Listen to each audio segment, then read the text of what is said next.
AJK. What's going on, family? Dave Jones here along with the crew, Cal Turner. We got a special guest today, my man Ricky. Pretty Ricky, what they called him. So, we want to get on here and we want to do a new one.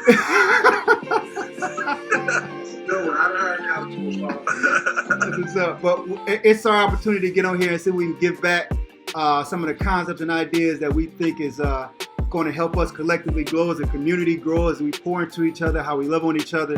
So stick around and let's make it happen. Guys, good to see you guys. Man, good seeing you too, Chandler. Yes, sir. Rick, how's it going, sir? I'm good. How you doing? Man, I'm good. You looking real good over there in that set, man. I'll just let you know, man. You're rocking it well. Appreciate it. I appreciate it. Yes, sir. So listen, bottom line here, family. Our main objective is always to be in a position that we acquire the best way of thinking about how to do life. We're going to maybe address some things of how we have grown up, maybe in the streets and things of that nature, and the struggles that we may have encountered. But at the end of the day, what is it that we did to execute the transition, our thought process, while we were facing the things that was knocking us out of the box? Like, what was it that caused us to become better than we were, and why do we make that transition in life? So if you guys want to jump in and kind of give your spiel, let's see if we can get some good meat out of this. Well, me personally, I think that probably what kind of saved my life is, and I probably never really noticed it until later on in life, is when I probably gave my life to Christ. You know, and I never really noticed it until I started going through different things, or started to look at some of the things that I've been through, that I kind of made out of, you know, that I accomplished, you know, early on in life.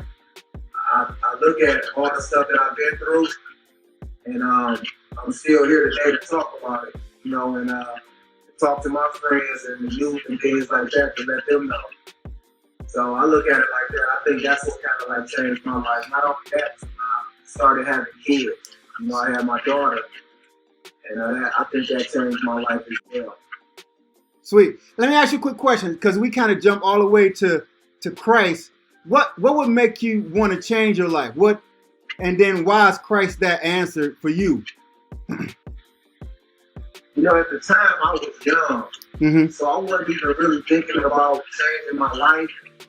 It was just in the neighborhood they had a full-court basketball recreation kind of like place that we used to go play basketball at. Just so happened to be at a church.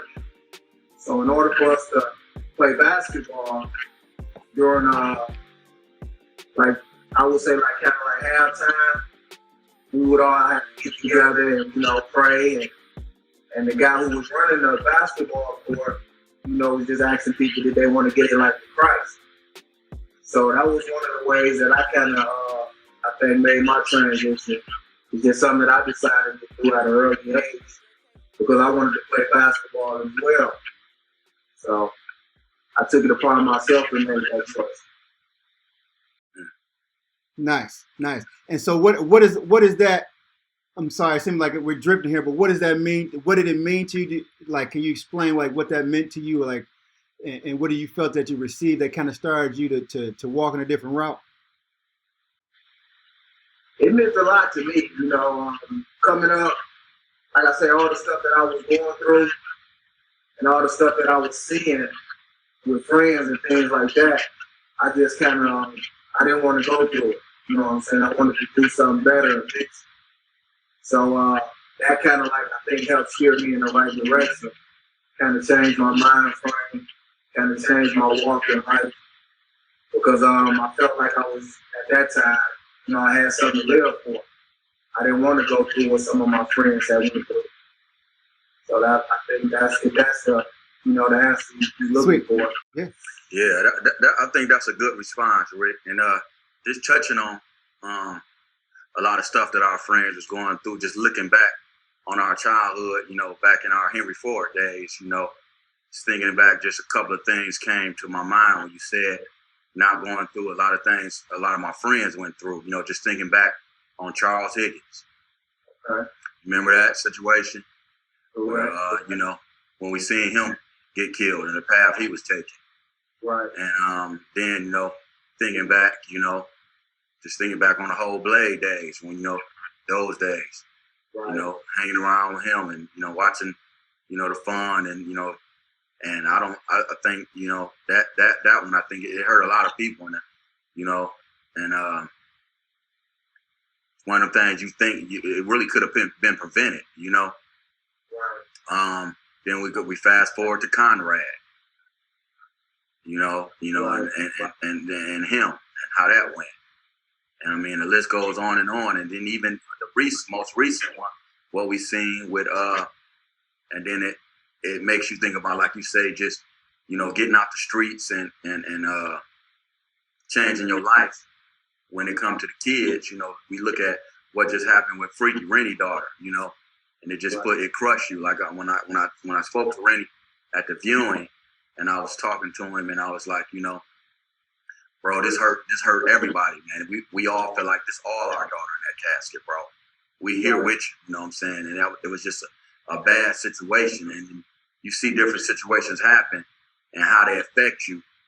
And you look at your life and the things that you changed, and it's just like, you be like, wow, you know what I'm saying? Stuff hit so close to home to where you had them near misses to where it just had you like in a position where you like, wow, you know what I'm saying? And it just feel like it could have been you, or it could have been your kids, or it could have been you, like Blade, Conrad, Charles, all them situations hit so close to home that we was right there in the midst of all that. You know what I'm saying? And it's like, that could have been any one of us, you know what I'm saying? So it makes you question yourself as like, why did God keep me? You know what I'm saying?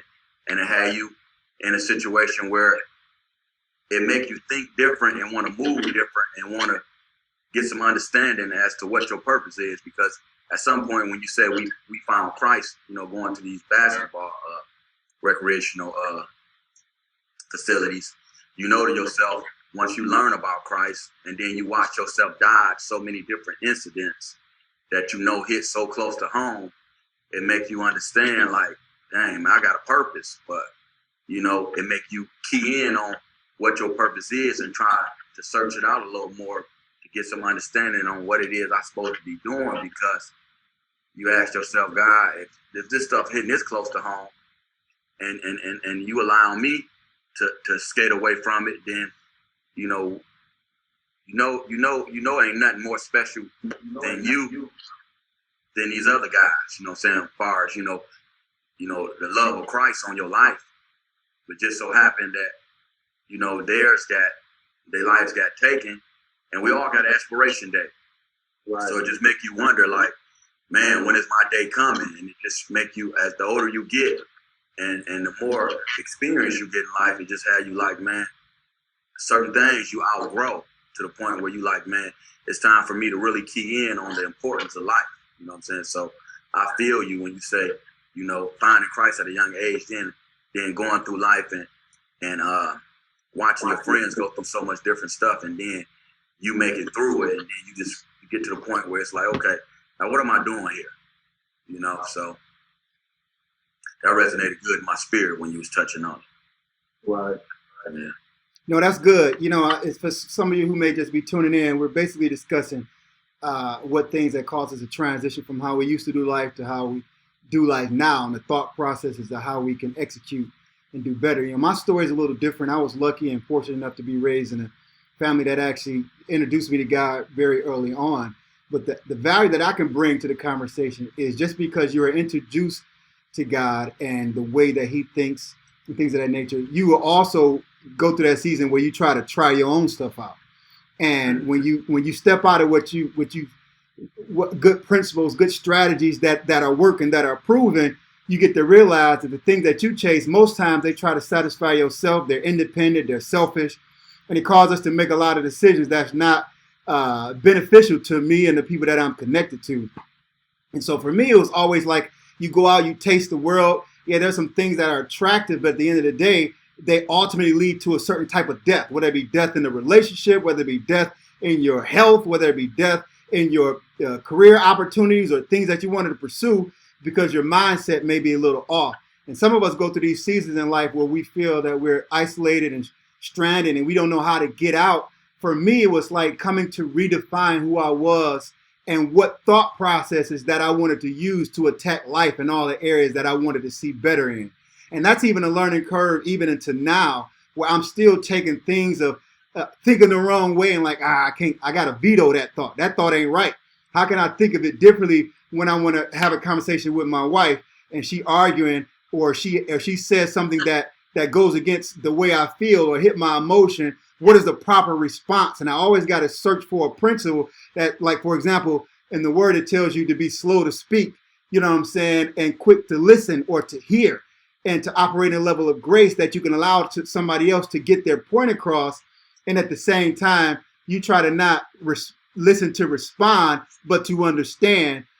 From that principle, it allows me to have more better conversations with the people that I'm connected to, if that makes sense. And so I think the whole thing for us is, how do you know which thoughts, and this is a question for you guys, that are the best thoughts to follow? How do you know when a thought comes to you to give you the emotional response to respond a certain way? How do you know how to decipher between the thoughts that we're hearing? Me personally, I think as far as responding, is that I think as you become a certain age and as you get older, you know and you learn right from wrong, first of all. You know, I know right from wrong, period. I know something good and I know something bad. I know something right and I know something wrong. But by me being human, I feel like that I'm not perfect. So I still make mistakes. And I still have a wrong response. As long as I learn from it, you know, and again, you still got to ask God for forgiveness, you know, because that goes back to what I said. I know right from wrong. I know if I was doing something wrong. I know if my heart is in my mind about responding the wrong way. So I'm still constantly asking God for forgiveness every day because I'm not perfect and I still make mistakes and fall short. So let me ask you this question, because a lot of people run into and this is a correction of mindset that I think we can help people with. When you're presented with two options of a certain situation, of how to respond, how to act, or whatever it is that you're going through, where you know that one option is probably not the best versus the other. We all got that thing, like, should I call this chick? Should I call this guy? Or should I respond like this? You know that question's there. Like, do you vet or do you take time to consult the options and the return on those different approaches? Is that something that you do or something that you see that we should do? What you think, Cam? How you feel? Well, I think, man, for me personally, with maturity and growth, I think it comes from getting tired. You know, and you find yourself making the same foolish mistakes after foolish mistake after foolish mistake, to where it get to become where you start feeling immature, like you ain't growing. Then you got to, I feel like in this world that we live in, you got two things that you can do when it comes to people looking at you and respecting you. You can either raise their respect level or you can lower it on how they view you. And I think by maturing and changing yourself and humbling yourself and letting people see your growth, it's going to always allow people to constantly more and more respect you, especially the youth, when it comes to them looking up to you. Because a lot of times when people glamorize, you know, people, or they look up to people, or they idolize them, it comes with something visual that they attach themselves to when they see you.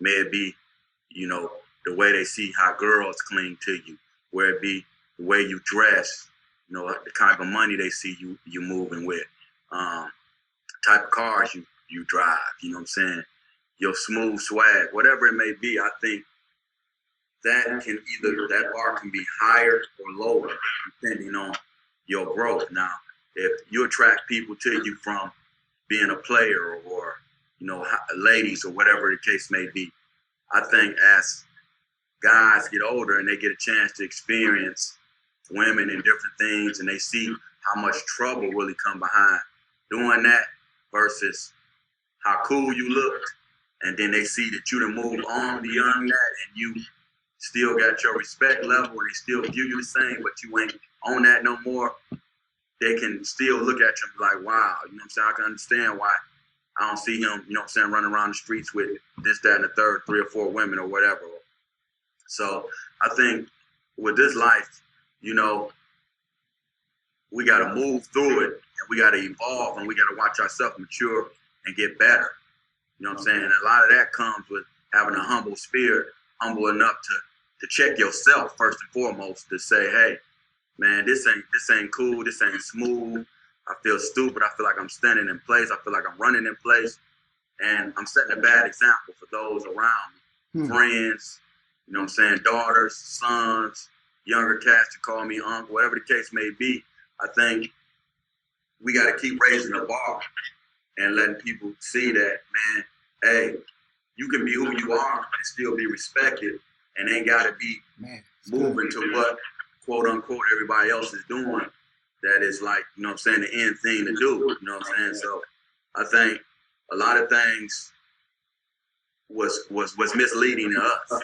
Yeah. A lot of things we came up, you know what I'm saying, like, you know, like your father and the reputation he has, you know what I'm saying, Rick, you know what I'm saying, and how we respected him for being one of the OGs in the streets, you know what I'm saying, with the Kenny Highs, you know, and the Big Reds, and you know, the different guys we looked up to that we had a lot of respect for and still do. But I'm saying that to say, if you stay stuck in the respect level on those guys to the point where you just looking at the street side of it, you know what I'm saying? Because them guys ain't the same guys they was then.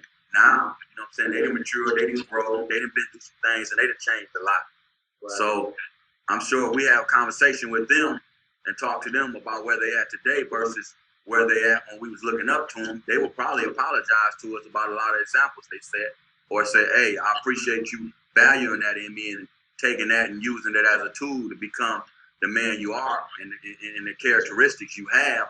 But I'm glad you ain't used it in such a bad way to where it corrupts you. Because some of this stuff, man, is corrupting, you know what I'm saying? And it's like, even like looking at the BMF story, you know what I'm saying? If you don't know some of the good behind BMF, you know what I'm saying? Like, you know, I got like one of my partners, you know, he rest in peace, Slick. He paroled to my shop, you know what I'm saying? A lot of them guys I actually kicked it with and ran with, you know, before the story came out, and I actually knew him and got a little money with him. But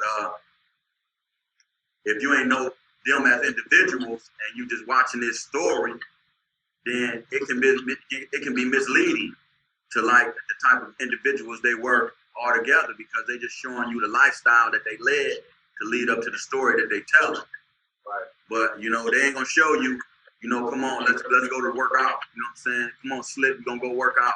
Come on, Slick, you know what I'm saying? How your son doing? This, that, and the thing. They ain't gonna talk about, you know, the intimate, loving side of these guys that wasn't so gangster. So I think, man, at the end of the day, if we can evolve to the point where people can still respect us and we can still be the men we are and showing love and showing them that, hey, I'm gonna show you who I am, you know what I'm saying, through who I was then, but I'm actually show you who I am through who I am today, and still show you how I can move through without making some of the mistakes I made. Because at the end of the day, that's what we're here for. We're here to make sure that we can allow the generations behind us to do better than us. And I think that's where we're dropping the ball at with a lot of the guys that came before us. It'd be like that competition. You know what I'm saying? It'd be like that competition where it's like, hey, they don't want to see the younger guy come up and blow by them. And my thing is, man, so a lot of these younger cats, man, that I know that was under me or was, you know what I'm saying, once wasn't getting no money, that looked up to me, that's getting a lot of money. You know what I'm saying? And I don't view them no less, or I don't look at them like I'm jealous, or I ain't mad at the moves they made, at the positions they put themselves in, and they don't respect me no less. And matter of fact, they gonna come to me and kick it with me the same way they did then as they do, the same way they would now as they did then, and ain't no love lost. So I think at the end of the day, it's all about just planting a real foundation and showing guys that you sincere all the way across the board. And once they know that and that you're solid, I mean, it ain't gonna be hard to, you know what I'm saying, to keep the respect level going and actually allow people just to really want to move with inside your world, because really it's all about positive energy. You know what I'm saying? Yeah, no, that's great stuff. You said quite a few things that I would have loved to talk about, but I think you started off with something that we all need. It's about self-perception. Like, how do you want yourself to be when you analyze or you audit your maturity, your return now on the behavior that you're doing? Like, what are the results, some of the things that we're attracted to and we do habitually? What kind of results is it bringing me? And I thought that was so powerful. You had to act like, well, this is not aligning with the way I thought I should be at this age, or where I see myself and where I deal with my family or my career and my purpose. So what is it that I'm doing that I need to redefine or I need to do differently so that I can actually meet myself, which is the person I'm supposed to be? You know what I'm saying? I think a lot of us, even me at this point, even though I'm approaching it, I haven't met Dave. The one Dave 2.0, like, there's some decisions that I have to even stop the more, to be more disciplined on myself. Call it sacrifice, call it whatever you want to call it. But I have to meet that person now in order to actually execute so that I can be all that I can to the people that depend on me, or even just prove to myself that I am what I think I am. You know what I'm saying? So that self-perception is so powerful. I thought that was pretty deep. And I think that's why we're having a lot of lashing out from the youth, man, because they ain't found themselves and they so busy trying to prove who they are to other people that they ain't taking time out to find who they are for themselves. And once they get there and understand who they are for themselves and what really make what really make them move, what really make them happy, what really make them feel secure within themselves. Right. It won't be so much trying to prove we hard. It won't be so much busting the guy out. You know what I'm saying? It won't be so much, backdooring guys on girls because I seen you with her and I want her and you my man, but I still got to go at her because I got to prove to you I'm just as much of a man as you. Because I think that's what that type of stuff boils down to. When guys go behind their man on girls and they know their man was with the girl, I think that's like an insecure type of situation, like issue with a guy because it's like, bro, it's a shortage on men. There ain't no shortage on women. You ain't got to go behind your man on no woman. Right. You know what I'm saying? We got problems getting rid of them. We ain't got no problems getting, baby. Come on. Right. A lot of times what you see on TV as well. You know what I'm saying? I think the TV played a big part of the videos. Back then we didn't really watch TV like that. We didn't have the internet. And nowadays you still seeing the rappers and, the celebrities and the people that they look up to. And, they glorify different things like all this designer type stuff and all this 3 and 4 women and jewelry and drugs, money and things like that. They glorify a lot of the wrong stuff that probably shouldn't be glorified. So the youth nowadays, they looking up to them people that they seeing on TV and the internet. That's how they want to do their life. Not knowing that. I mean, it's cool to a certain extent, I think. You know what I'm saying? If you're doing it the right way, you really know what's going on and you know that's not what it's all about. I think that's what we fall short at. Our community falls short by being an example of glorifying what's right. Glorifying the family, glorifying the life like that, it's right. So that's what we got to step it up and make that transition and kind of change the narrative. Right. That's why I was kind of looking forward to coming on y'all podcast and, get some visuals out there, what's right, and how the youth should live and how to go about doing it and things nowadays. But we don't do it, we never do it. 100%. All of this is great. So listen, as we begin to wrap it up, remember, this is us doing our part to try to help change perceptions. We are raps, willing and responding as people should. And that's our goal. But I want you guys to give us a 30-second wrap up. And I want you to talk to the person that maybe feel like it's difficult to change, maybe feel like they're so isolated, they have nobody to kind of lean on. And what advice would you give them to fight through this hurdle of frustration to get to the next level? what can they encounter, and what do you think will cause them to take something away from this conversation? Either one of you can start. Well, I'm going to try to keep it short and sweet. My belief is all put God first. So if you do that, I think you are on the right track. And just try to control your mind. Your mind is strong. Your mind plays a part.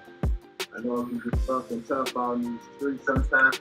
Early in general, a lot of stuff going on. Just keep controlling your mind. God first.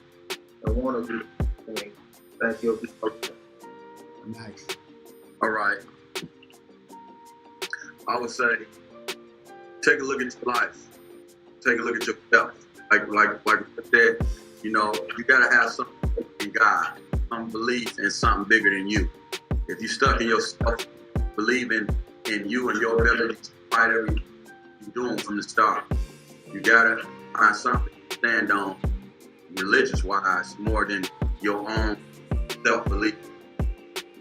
Then ask yourself, how happy are you with the thing that's going on in your life? Look at your life and ask, how happy are you in your relationship? How happy are you when you think about, you know, your job? How happy are you when how your kids and your peers, you know, view you? And just, you can tap into your personal self and try to see what it is that makes you move. Are you happy moving the way you move? Then I say, you're on the right track. If you're not, then you need to go back to the drawing board and start trying to do a checklist, the things that you don't like about yourself that you need to change, that you can work on, to feel like you can bring out the better you. Because at the end of the day, before you can attract anybody into your world happy, you got to make sure you're happy first. You can't find the woman you're looking for. You can't find the homeboys and the friends that's going to give you sound and good advice. Make sure that you're on the right track if you ain't somebody that a person are attracted to being around. So you got to find something to make your aura attractive. So just start with you is what I would say. Start with you, because that's what I think is going on with the world. Everybody battling insecurities and unhappiness, and they don't want to face their own demons to the point where they're just going out lashing out on the world. Mm-hmm. That's good. That's good. If I had to add my little 2 cents, I do think a lot of what you guys said is perfect. I think, one, we have to take the pressure off ourselves for being perfect. Insecurity comes from when we look at somebody else and their success in a particular area, and then we judge our value based upon our inability to have met that at this time in our life. That's something that the world has put us in competition with each other. They make us jealous or envious of each other, and these are mindsets that we got to kill. We can't focus on somebody else's success because we don't know what they went through. So, and it's okay to have your own weaknesses. I have my weaknesses. Everybody on this panel have their own weaknesses. You will never run into a position where there's something that you don't want to make better. So forgive yourself.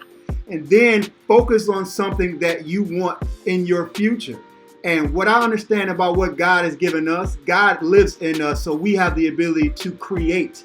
The very fact that you can imagine anything is already created. It's our assignment to just go through the frustration to form that thing, even when it seems like it's not possible. It isn't. It is absolutely guaranteed. If you focus on something long enough and consistent enough and not worry about your inabilities, that it will come to pass. So just push through the frustration, push through the pain. We here to support you. We're a community. You know what I'm saying? You can always reach out to us, put your comments in. We'll speak to those topics, and we can just help do life together.